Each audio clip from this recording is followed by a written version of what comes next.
There we go. There we go. So today's topic is, do we shake hands, bow or hug? Intercultural communication in the classroom. But before we do any of that, I will ask Chavalin, my colleague Chavalin, and then we'll introduce ourselves as well, to just do the acknowledgement of the country. Chavalin, please. Hi, everyone. Thank you for joining us today. First of all, we would like to acknowledge the traditional custodians of the land on which we are gathered during this session. I'm zooming from the land of the Walumatakal clan of the Darak Nation, whose cultures and customs have nurtured and continue to nurture this land since the dream time. We would also like to pay our respects to their elders, both past and present, and to extend that respect to all Aboriginal and Torres Strait Islander people here today. Thank you, Chavalin. And before we start, just some housekeeping. As you already know, I would please ask you to mute your microphones. There are so many of you tonight, so we won't all be able to listen to what we have to say tonight. There will be a chance for you to ask us some questions, possibly, or to comment. So please keep your microphones off, and also turn your cameras off as well while you're listening, especially if you don't want to be seen in the recording. As you know, this is being recorded. In the chat, while you are waiting for me to do this housekeeping, if you could, for example, greet everyone in your preferred language, that would be great. Maybe you don't have to use your first language, maybe your favorite language, or one of the languages you teach or can speak. Or maybe let us also know which language it is. So if I use my language, my first language, which is Croatian, I would say Dobra večer. Chavalin, what would you say? I would choose to say Japanese first, the language that I'm teaching, konnichiwa minasan. And I would add one more, if I may, with my native tongue, Thai language. สวัสดีค่ะทุกคน Yes, I'm hoping to see a rich conversation going on, or saying hellos in different languages. Some might miss some gestures. We can't do many gestures in the Zoom, but at least we can do greetings in words. So a reminder that this session is being recorded. Breakout rooms will not be recorded. If you have a question and you can't wait, you can, here says raise your hand, but we have a lot planned for tonight, so maybe better just to put them in the chat. And when speaking, when you get a chance to speak, please unmute yourself so we can all hear you. And also during the breakout rooms, it would be nice if you can turn on your cameras, but also we understand if you're unable to do so, if it's a dinner time or kids are doing homework, we totally understand. So I think I've covered most of it. So a quick introduction of who we are. So my colleague Chavalin Svetanant is a senior lecturer in Japanese studies at Macquarie University. Her research interests lie in the intersection of language and culture, with primary focus on media and communication studies in cross-cultural context, as well as corpus linguistics, social semiotics, and so on. Chavalin is a Thai-born Japanese language lecturer at Australian University, Macquarie University, and she loves to incorporate intercultural elements in everything she does. And for myself, I'm a lecturer and Director of Croatian Studies at Macquarie University, with more than 20 years of international experience in teaching and researching areas of applied linguistics, intercultural communication, and TESOL as well. So main areas of my professional interest include second language acquisition, teaching Croatian as a foreign language, heritage languages, and so on. So we both come from a discipline of languages and cultures, with him the Faculty of Arts, and we both teach languages, as we already mentioned, Chavalin Japanese, myself Croatian, but we also both multilingual, multicultural, we have bilingual and multilingual families, and so on. So we also share interest in, as I mentioned, heritage language and home language maintenance. We both have experience with community language schools and teachers like yourselves, either as parents or in a professional capacity, or both. And let's just say that we really care about the teaching process and what happens in the classroom. So we do share a lot of passions, I would say. So what to expect tonight? Tonight we will focusing, oh sorry, I apologize for that. So tonight we'll be focusing on culture in the classroom and intercultural communication, on how to help our learners to achieve not just language proficiency, but also intercultural communicative competence, which can be sometimes equally, if not even more important than language proficiency. Of course, before discussing intercultural communicative competence, we will define it. We will talk about stereotypes and prejudices, as these are, whether we want to admit that or not, at least to some extent, always embedded in language learning. As someone said, foreign language education is handicapped by stereotyping. So we'll talk about that a little bit. We will use chat, we will work in breakout rooms, and we will need to access to Padlets during this session in order to complete some activities. So nothing new, everything that you're already familiar with. So let's start with a brief question. So please respond in the chat. So when I say culture, what do you think of? What are the first things that come to your mind? So I'm not looking for academic definitions. So I'm just looking for something. What do you think of when you hear word culture? And maybe especially in the context of teaching culture and language, but it doesn't have to be. So I'm looking for your responses.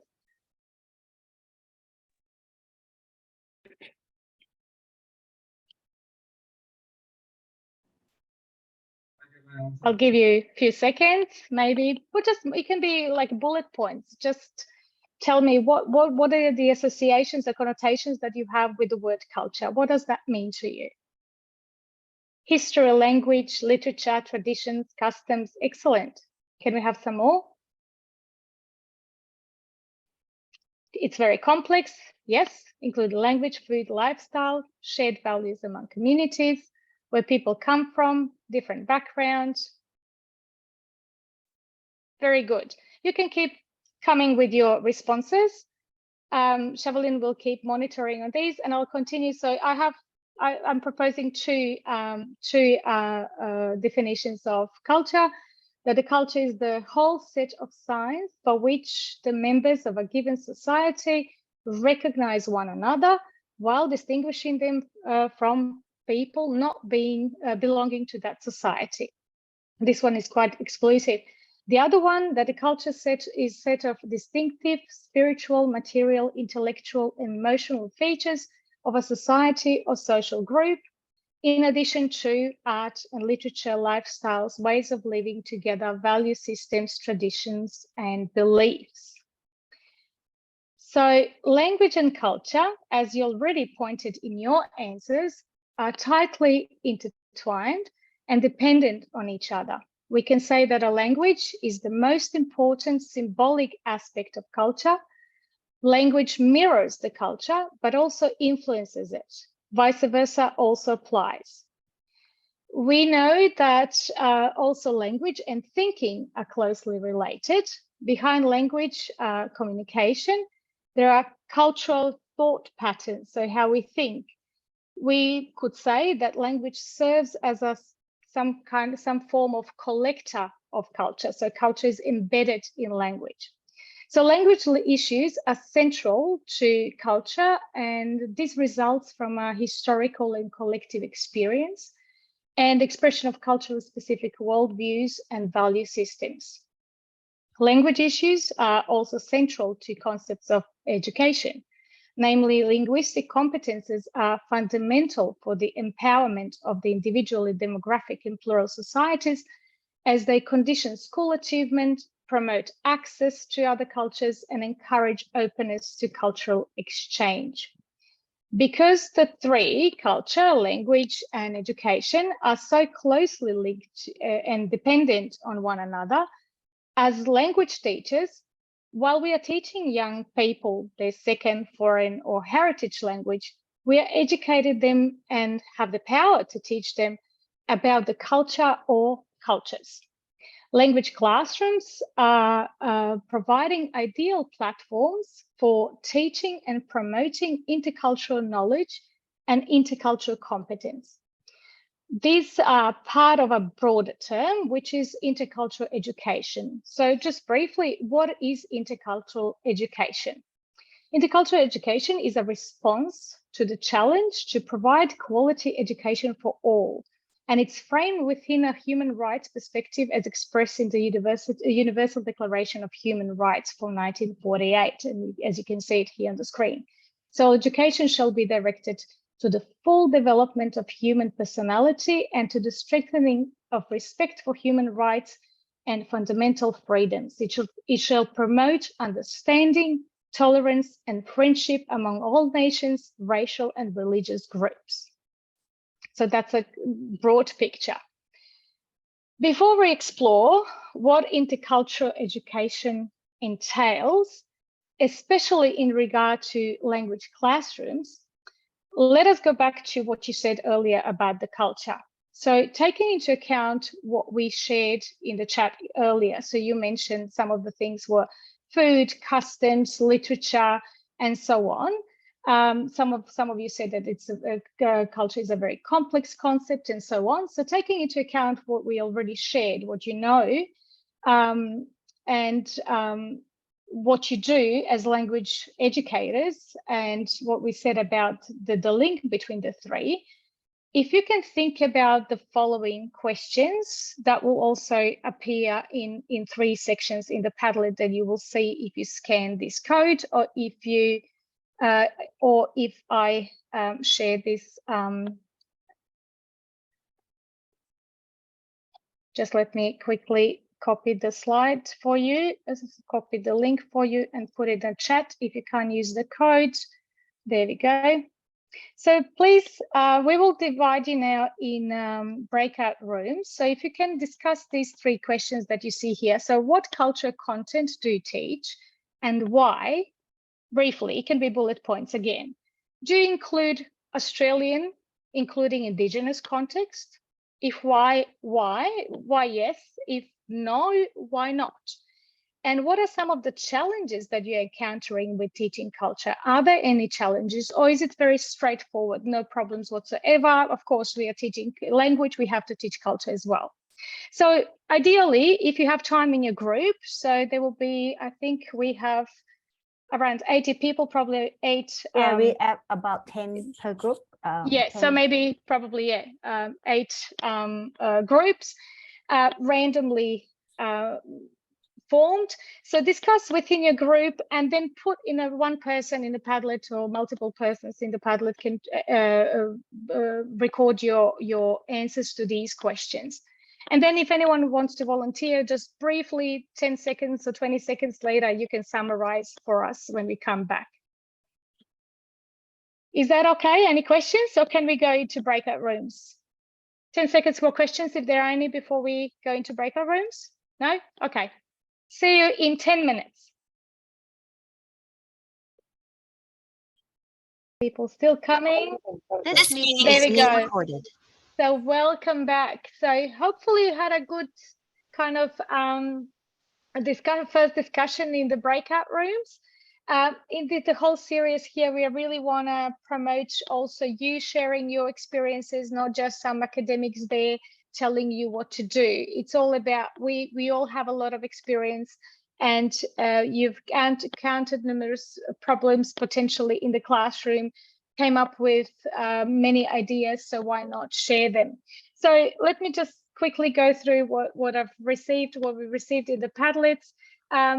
Interestingly enough, what I expected as well, it happened. So the most answers you provided was the first question. So what culture content do you teach and why? That was probably the easiest one to answer because you all, whether you want it or not, when you teach language, you do teach culture as well. You do want to also, like somebody says, it's to pass those traditions on next generations of young learners.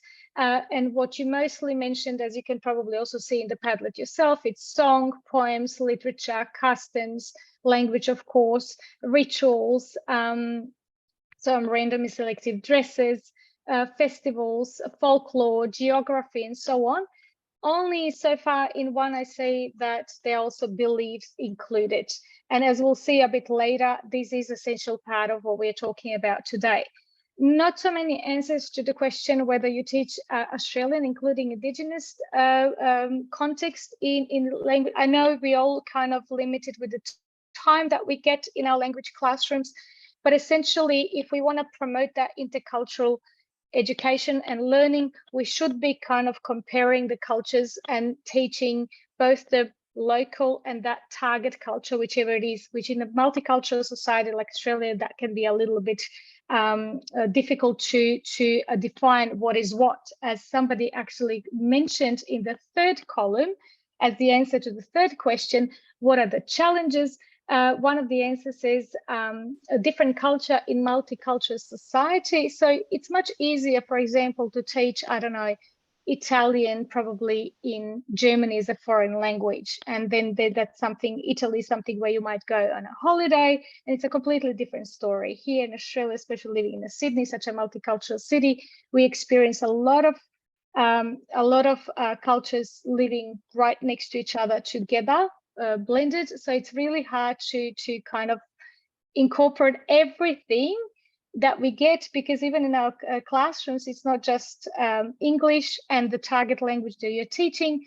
Children are coming to the classrooms already from blended mixed families. So there are a lot of cultures involved, and that definitely can be a challenge how we teach that. So there might be chances to reflect further. So if anyone wants to summarize something that they found really interesting, what happened in their breakout room in 10 to 20 seconds, I can give you that much time. Any volunteers? Yeah, I would say that, the last one, we couldn't reach there because we didn't have enough time. But the challenge which we get is from the kids is lots of whys. Why it is like that here? Why it is here? Why it is different from Australia? Because it's sometimes that we need to be very mindful what we are saying it to them. Why it is different. So that lots of why is a challenge. But why is good, isn't it? That kind of shows the curiosity, and we should try to cater for that curiosity that children have. Okay, so if you would allow me to continue, just admitting some other people in the room, multitasking. So essentially, when we are speaking about cultural content in the language classrooms, in light of intercultural education, as a while ago I defined it, as language learners, we should be aiming in developing our learners' language proficiency, but also their intercultural competency. So precisely intercultural communicative competency. I'll get back to that in a minute. So when we think of the proficiency in that second target language, heritage language or foreign language, how would you rate someone who can make up, for example, grammatically perfect sentences Japanese, but greets the Japanese boss with kisses and hugs? Or someone who has mastered Slavic verbal aspect, which those of us who speak Slavic languages knows is extremely difficult to master, but mastered this to perfection, but does not address the university professor in a formal way with plural forms or pronouns and titles. Could we consider these second language speakers fully proficient? So think about that question. So for the majority of learners of second language, especially in the context of community language schools, the goal is to master the language and to be able to communicate with parents, siblings, grandparents, with relatives and friends overseas, with our local language community, and so on. If this is the goal, then the answer to the question that I just asked a minute ago is clearly a no. So these would not be fully proficient speakers. Because besides language, our learners need to know how to use language to adhere to the cultural norms of a particular cultural group. So the learner of Japanese as second language should learn that, for example, physical contact of any kind is not acceptable in a public sphere. Learner of a Slavic language should know that teachers at university lectures, as well as almost anyone in a professional context, should be addressed with plural personal pronouns. Greek learner should know that moving your head left to right means opposite of what it means to an Australian. learners of Scandinavian languages should learn that coming to dinner, for example, 5 minutes after the time indicated on the invitation means actually that you are really, really late, while in some South American countries, that might mean that you are actually coming too early. All of these are more or less embedded in the language, in greetings, in time expressions, in idioms, and so on. So knowledge described in these examples would be a part of what we call intercultural communicative competence. So what is intercultural communicative competence? This is not a uniquely defined phenomenon as many other things like culture, as we've seen before. It is the ability to successfully and appropriately behave in the host culture, or the ability to successfully and appropriately behave with members of another culture and language and culture under their own conditions. For Byram, who is a central figure within the intercultural communication field, intercultural communicative competence is knowledge about others, knowledge about oneself, the ability to interpret and connect, the ability to discover and or interact, respect other people's values, beliefs and behaviors, and to relativize oneself, but it's also a linguistic competence, so language competence. It is the ability to see oneself as others see us. There are only a few second language students whose only goal will be to master the language. That will be, for example, linguists who learn exotic languages out of professional curiosity or necessity. I had few in my career, but they're very rare. Intercultural communicative competence is equally important for most second language learners, and sometimes even more important than high language competence. High intercultural communicative competence does not require the language ability of native speakers, or even some basic knowledge of target language or second language, but the proficiency in the second language is usually an indicator that at least some level of intercultural communicative competence has been achieved. I will keep talking, but I will stop sharing my screen because we'll change the who's presenting. So foreign language teaching or formal learning of second language is usually not enough to develop a high intercultural communicative competence, nor does it necessarily influence the creation of positive attitudes towards speakers and cultures of that second language. However, in the teaching of foreign languages, at least the minimum of intercultural communicative competence can and should be achieved. We should be aiming to achieve tolerance and understanding of the host culture, appreciation, recognition of the values of that other culture, whatever that means. In the multicultural societies as Australian, that other culture is hard to define sometimes. So the cultural iceberg that you see on your screens nicely represents what is involved in intercultural communicative competence. Most of your responses that were given in the Padlet actually fit nicely above the surface, so to the top part of the slide, of the picture. And that will be what is often called, but Chavalin will explain more, big C culture. And these are those obvious things, like you mentioned, literature, songs, traditions, costumes, and so on. Least obvious things are under the surface, embedded in expected behaviors, so that what we expect for others to know about us, and very often in the language. We won't have time, obviously there is a lot going on here, so we won't have time today to explore everything in detail, not at all, but we will explore some more elements further and provide some more examples and make you think about elements of intercultural communicative competence. So over to you, Chavalin. Hi, everyone. Thank you, Jasna. I hope everybody can hear me clearly. Now that Jasna has just introduced the famous cultural iceberg here, I would like to elaborate further on what they actually mean and how they are important to our language classroom. Following the cultural iceberg, culture can be separated into two general categories. I think Jasna just gave a brief explanation about that. The first one is called big C culture, and the second one is called little C culture.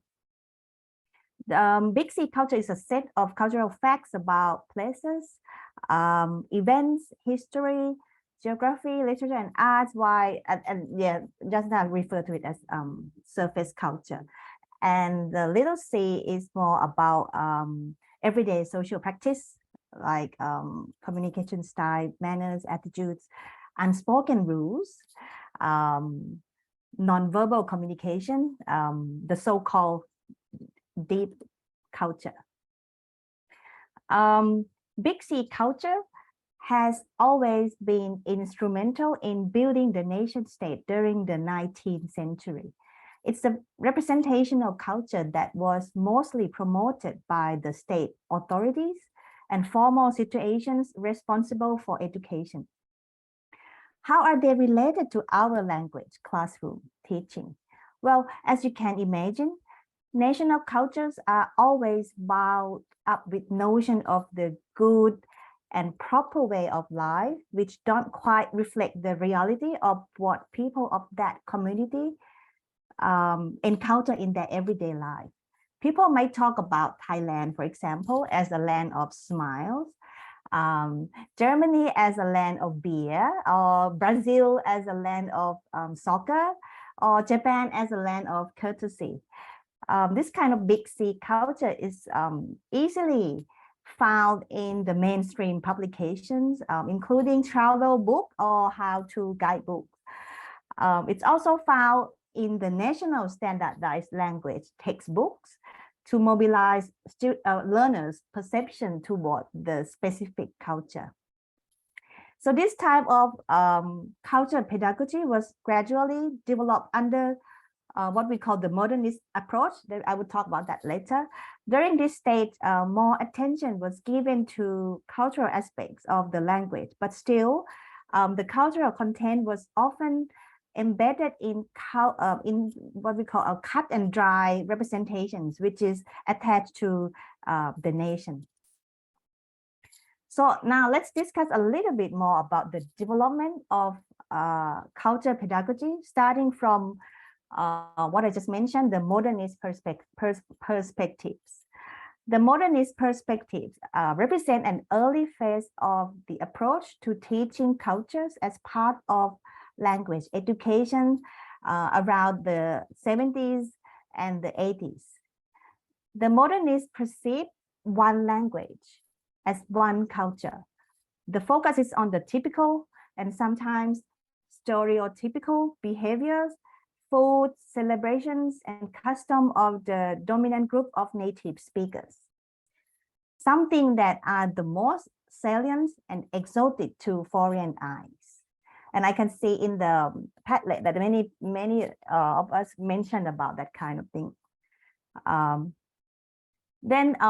These perspectives are sometimes referred to as the national paradigm. Under this paradigm, speech communities were seen as grounded in the nation or the national context in which a national language was spoken by a homogeneous people of the same nation. Culture is bound to identifiable speech communities that share common goals, values, and historical memories. Language teachers who favor these perspectives usually use pre-existing social structures such as nationality, gender, religion, or social class to decide whom to include and whom to exclude. A group of linguists started to adopt in the next phase that we call a postmodernist perspectives. So this group of scholars have just realized that language learners do not necessarily agree on the definition of the common task. They do not share the same goals and values, and they do not share the same historical memories, nor the same interpretation of the events as the native speakers. So with the postmodernist perspectives, we believe that culture is belong to everyone. It's no longer tied to territory of a nation state and its history. Rather, it's a dynamic discursive process constructed and reconstructed in various ways by individuals. The postmodernists also believe that language learners do not change their identity by learning a foreign language, but they might be led to change subject positions, or in other words, how they interact with others in a different cultural setting. Learners construct their own and other subject positions over time through the questions they ask and the topics they choose to talk about or to avoid. And this is what the postmodernists would call culture. It is also important to note here that the subject positions that emerge from the intercultural encounter are multiple, sometimes conflictual, and they are likely to change as things are talked about differently in different times and places. For the postmodernists, everyone has a right to own the culture. It's the meaning that members of a social group give to the discursive practices they share in a given space and time and over the historical life of the group. With this dynamic and fluidity of the postmodernist approach, it is sometimes referred to as the transnational paradigm, which focuses on the understanding of oneself as much as of others. The ultimate goal would be for the learners to find the third place, and I want you to remember this word, the third place. Okay, this is from Claire Cramps. So the third place is where they can see themselves both from the inside and also from the outside.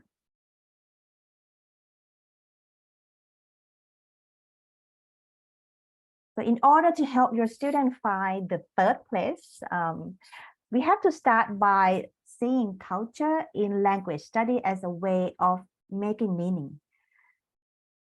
I heard, I read in the Padlet that some of you say one of the challenge to teach culture to the student is that they are not interested. And this is the point that I want to make, is that because whatever you define as culture to teach to your student, it should be meaningful to learners, something that they find relatable and deeply connect with, not only to real life people who speak the language, but also to the learners themselves. So on this slide, I have listed some intriguing questions for you to consider when preparing for the teaching of culture in a language classroom. So there are things to consider, such as what role should the learner's culture play in the acquisition of knowledge of the target culture? How can we avoid teaching stereotypes? How can we develop in the learners and intercultural competence that help them to find the third place where two or more cultures are mutually agreeable? And the last one is, how can we help learners to become cultural mediators in a globalized world?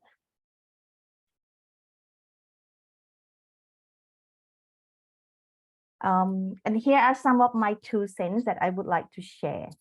So firstly, I would suggest that we look closely at the learners.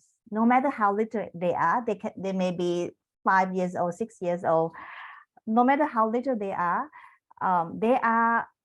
individuals who come with a specific set of their own knowledge and experiences.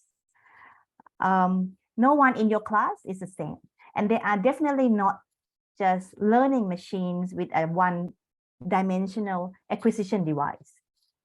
To give an example of Chinese heritage learners, some of your students might come from a family where Mandarin is spoken as a home language.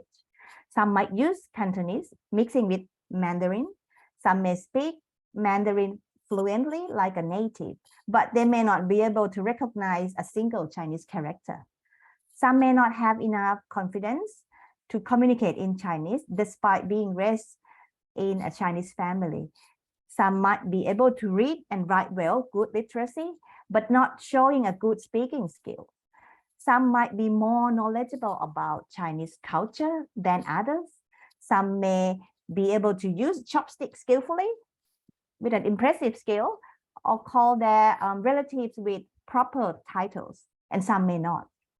So with all of these differences, will you be able to judge whether some heritage learners are more Chinese than others? To assume that they are all the same and teaching them with the same expectation would not bring any good result to the classroom. And secondly, I follow Widdowson in 2003, another scholar, that language learning should be global in its use and local in its learning, not the other way around. The monolingual orthodox view believe in the other way around, which is local in its use and global in its learning. So they produce many standardized textbooks. Okay? They try to standardize the learning. They have what we call one-size-fits-all textbook, assuming that it is universally applicable without considering the local context of learners. So local in its learning here means that the learning material should incorporate aspects of the home culture, as well as taking their first language, their L1 languages, into consideration. Acknowledging learners' prior knowledge, as well as their linguistic and cultural background, is a good start to a process that helps learners to feel connected to the reality of the target languages in their own context. It will enable learners to see a big picture, how language functions as a social tool and how it is used to negotiate complex systems of interaction in their life. It will also encourage learners to feel the warmth and the roundness, the life of the language they were learning. And last but not least of my point here is that language learning would be more beneficial if teachers focus on similarities rather than differences. I'm talking about when you compare the target language and culture with the home language and culture. This way, you can help create awareness and broaden learners' horizons, as well as to avoid negative stereotypes and prejudice toward representatives of ethnic and national groups when dealing with this kind of intercultural competence. Of course, there will be some differences that learners will spot on, but here we want to break the mold of the old traditional fallacy that people are different because they speak different languages or because of their ethnic or national cultural background.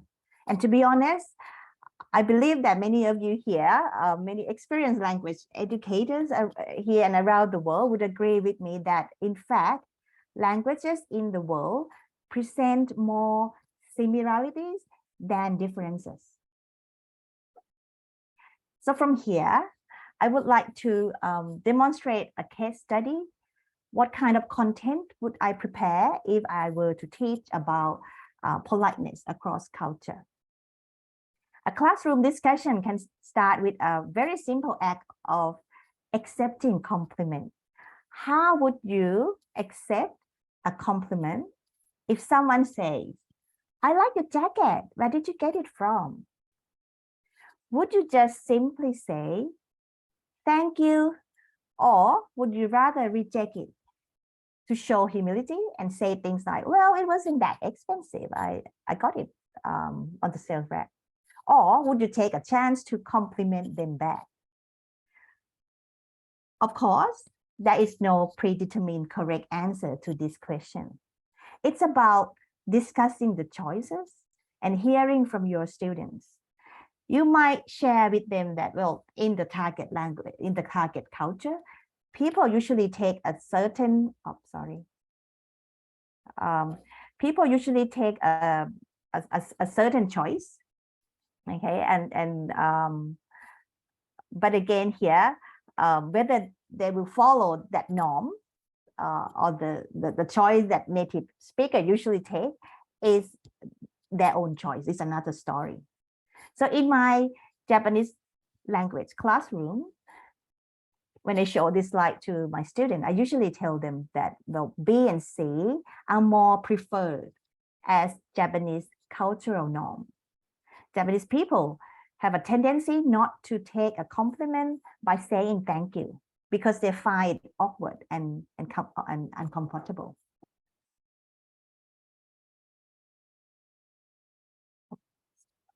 Okay, and we can also look at communication between a parent and a child in different cultures. In Japan, for example, it's acceptable for a child to say to his mom, "Mom, quick, I want more." But in Australia, you can imagine what would happen if you say, "Mom, quick, give me more," with that authority. Well, obviously, it's not acceptable to say so.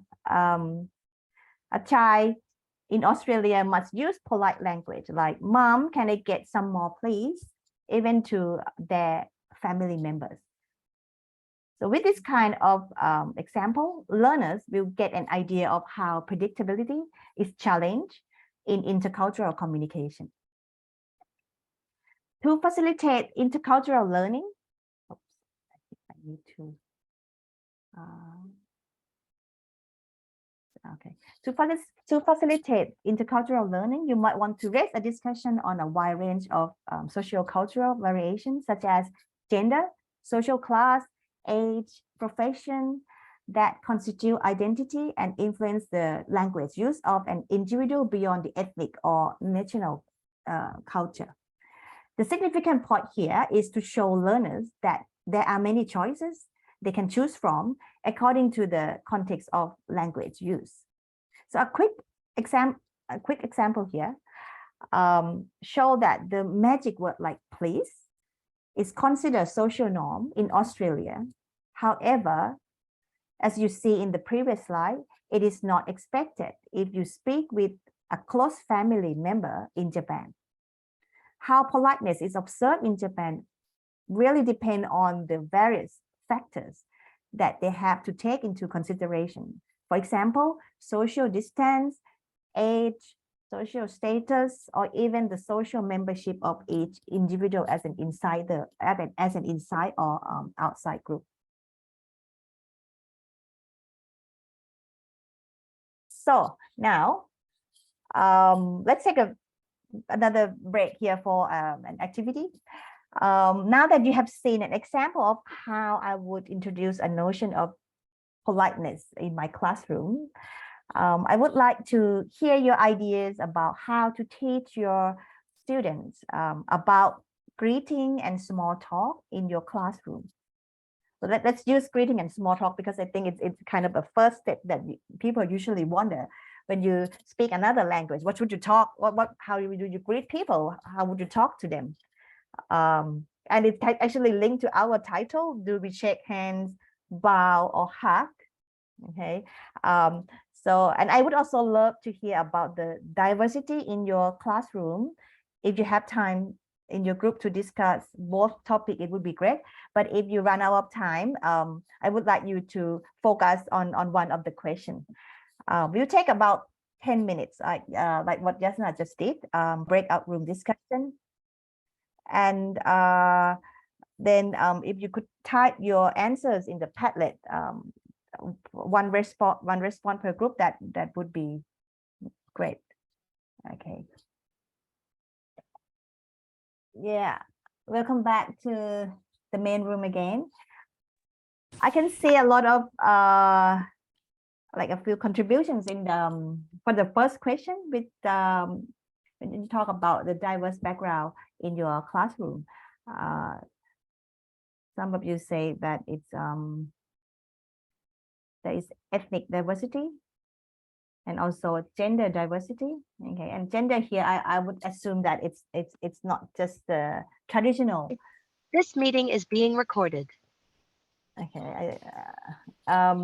So I think it's not just just two gender, but more spectrum of genders. And also some of you say bilingual class. And yeah, this is probably connect to the second question as well.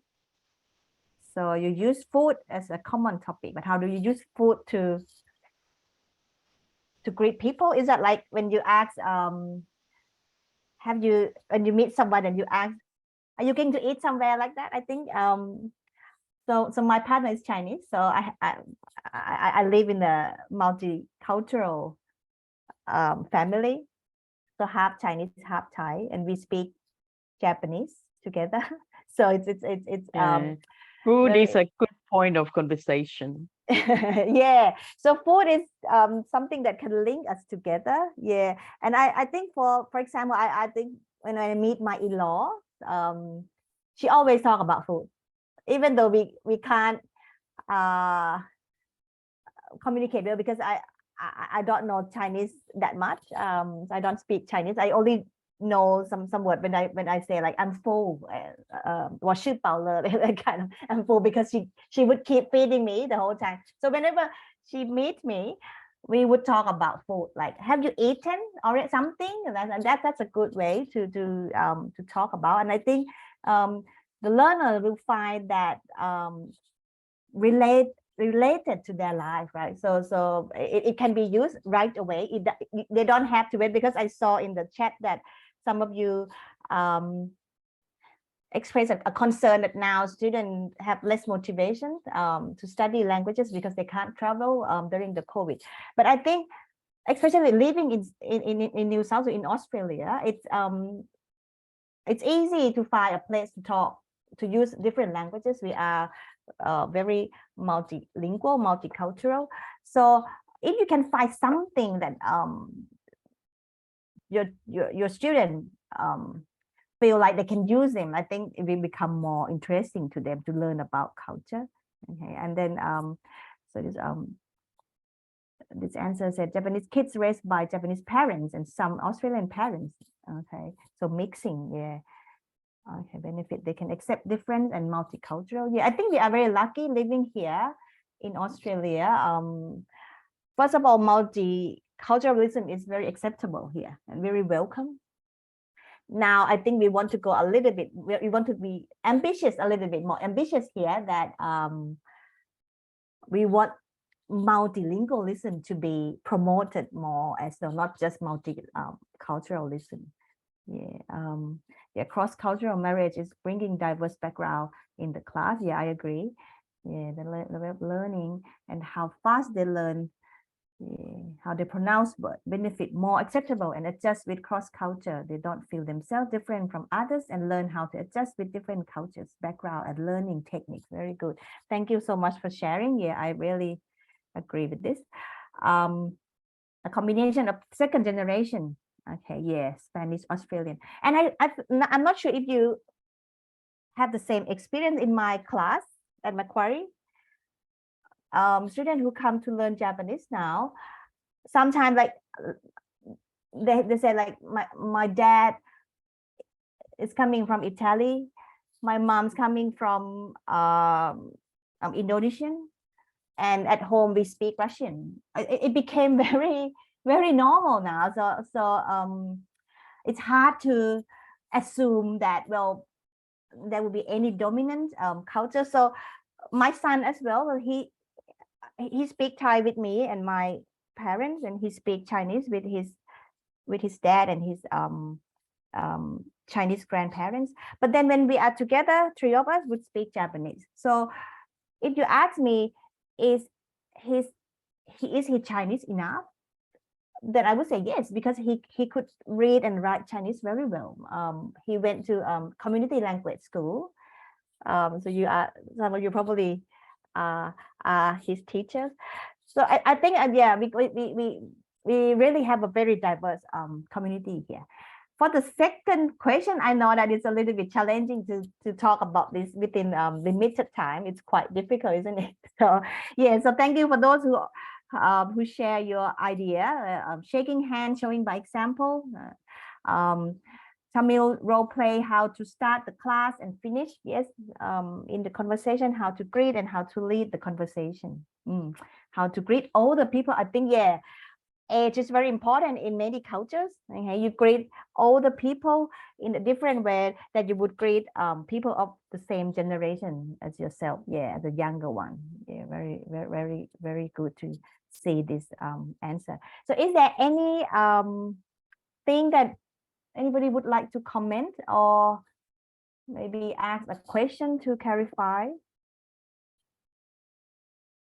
Do you want these in the chat or as or did you want voice? Look at the time. We could have voice, I think. We have a little bit of time.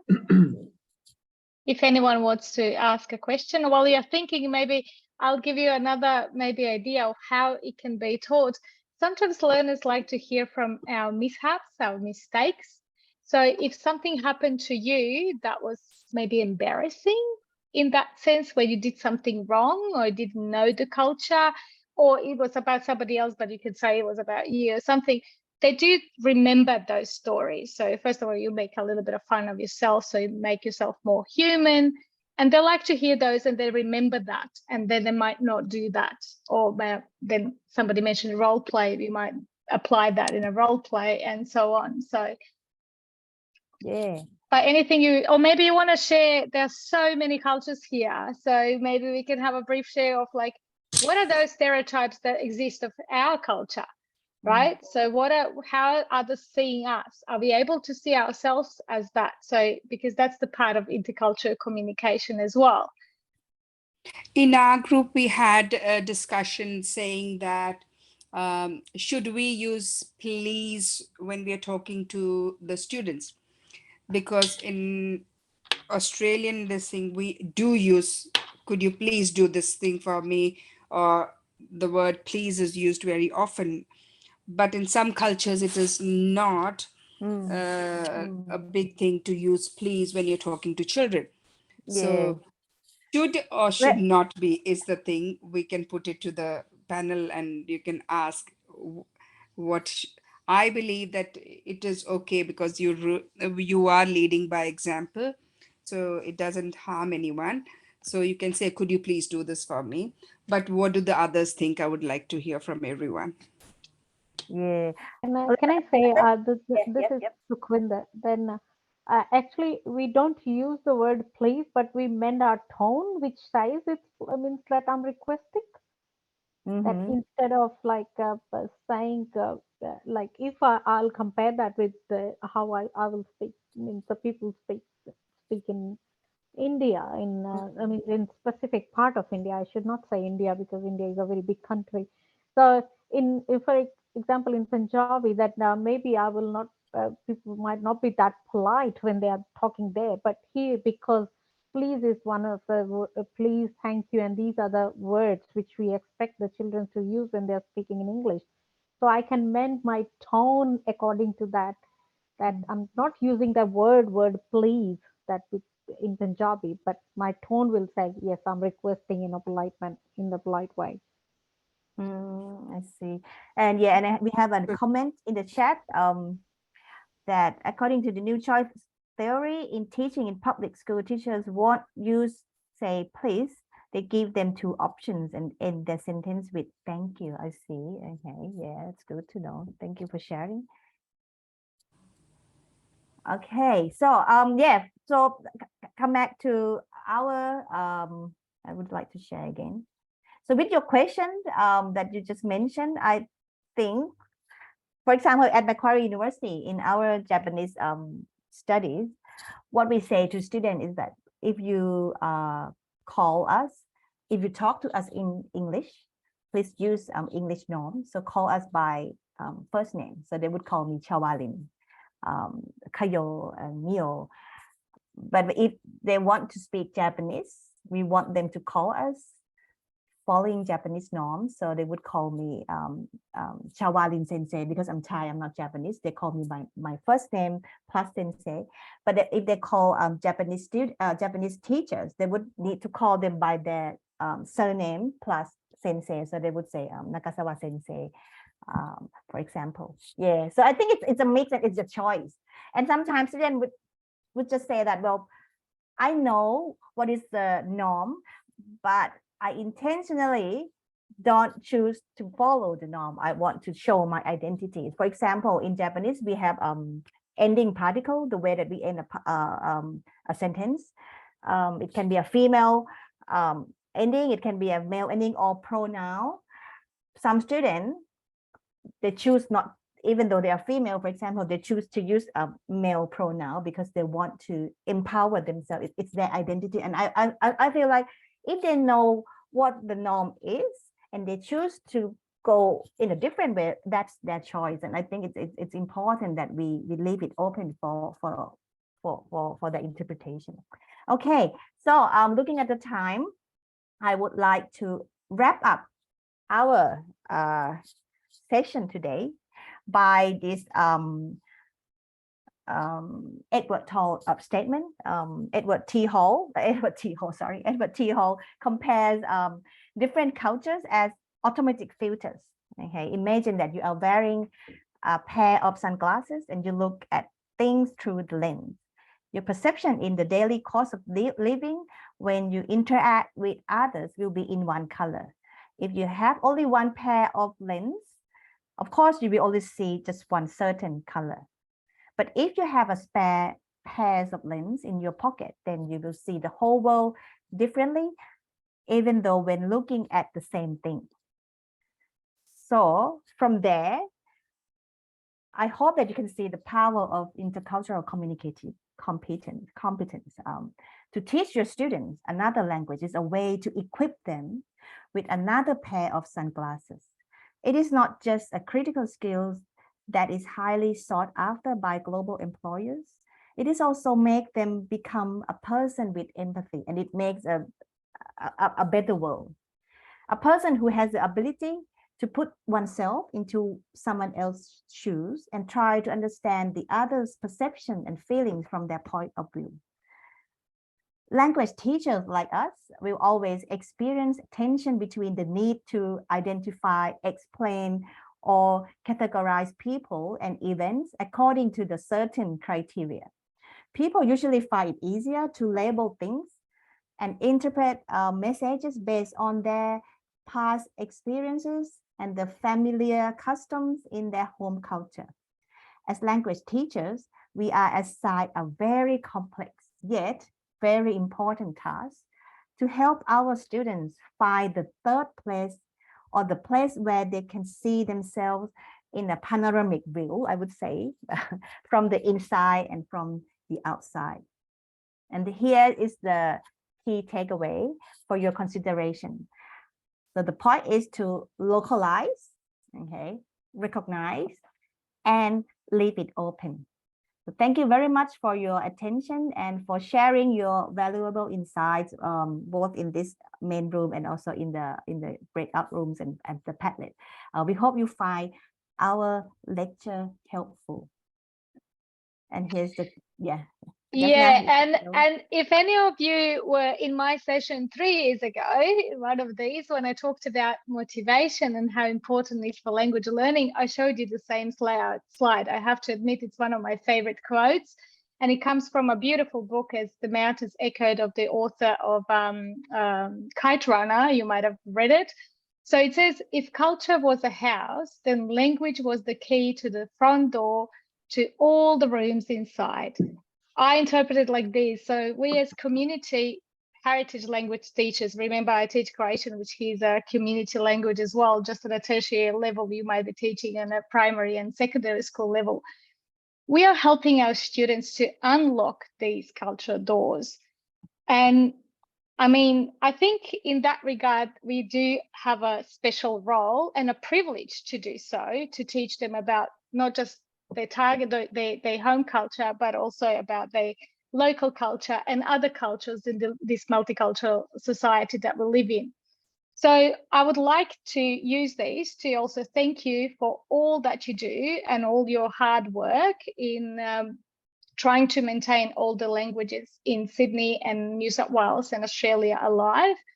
And I also like to thank you for joining us tonight.